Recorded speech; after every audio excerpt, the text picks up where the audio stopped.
30 রোজা কোরআনের কোথাও নেই। তার গাজাকুরি বক্তব্য শোনার পরে অনেকের আবার মন চাইবো শতানের বাচ্চারা বান্দি হেলায় কতক্ষণ যদি সেচতে মাইতাম। অন্য প্রকার টেনশন করার দরকার নাই, আপনাদের দোয়ায় আপনাদের সহযোগিতায় মারু আপনি দিন হলো গলো দড়ি ইচ্ছে তরবে সেচি দিছে। আপনারা শুধু ভিডিওটা শেয়ার করবেন আর কমেন্ট বক্সে আলহামদুলিল্লাহ লিখবেন। ওই চান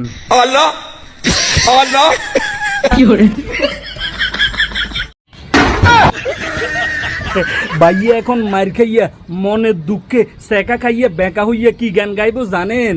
ওরে আমায় লাতি দিলি উষ্টা দিলি গুসা দিলি রে, কতবারই পায়ে দইলাম আমায় সাইরা দে রে, সারলি না তো সারলি না কবে সারবি জানি না, এমন মারা মারলি তোরা ক্ষতগুলো কবে শুকাবে এইটা আমি জানি না। ওরে জয়েন্টে জয়েন্টে ব্যথা পয়েন্টে পয়েন্টে ব্যথা, এমন মারা মাইলি রে, আমি আর গাঁজা খাইয়া গাঁজা খুরি বক্তব্য দিব না, আমায় তোরা সাইরা দে।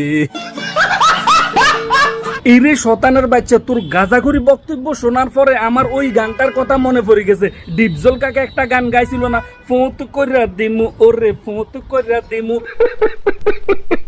এরে শতানের বাচ্চা, তুই যে রোজা নিয়ে কথা বলস, তোর কি কোনো যোগ্যতা আছে? কসাই রোজা কি আগে সেটা বুঝতে হবে। না, এই দেশের মানুষ কোনো কিচ্ছু বুঝে না। হাদিস মোসালা কোরআন যা আছে সবকিছু তুই বুঝস, শতান আইসুদ্দানি। আরে এই দেশের মানুষ তো সকাল সন্ধ্যায় চিনে না, দিন আর রাতে চিনে না। না ভাই, ঠিকই বলছেন, এ দেশের মানুষ দিন আর রাত চিনে না, তবে মরণকালের বাঁশি জীবিত কালে কিভাবে বাজাইতেও সেইটা ঠিকই জানে।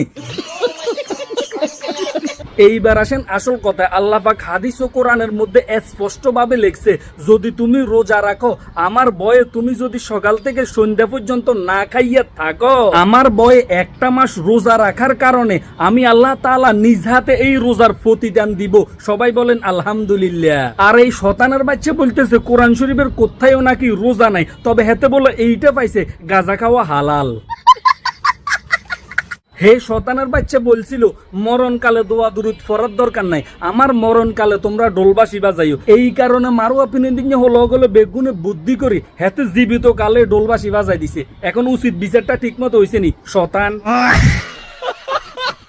আজকের ভিডিও এ পর্যন্ত। তো সবাই ভালো থাকেন, সুস্থ থাকেন, নিজের প্রতি খেয়াল রাখেন, মুরব্বীদেরকে সম্মান করুন, নামাজ পড়ুন, কোনো দর্শন থেকে বিরত থাকুন, গুজব মাদক অশিক্ষাকে না বলুন। তো ভাইয়ার ভিডিও শেষে আমার ভিডিওটার মধ্যে কোথায় কোনো জায়গায় কোন অংশে আপনার যদি ভালো লাগে যে অন্তত পক্ষে সচেতন হওয়ার লাগে, এই ভিডিওটা একবার শেয়ার করে দিন।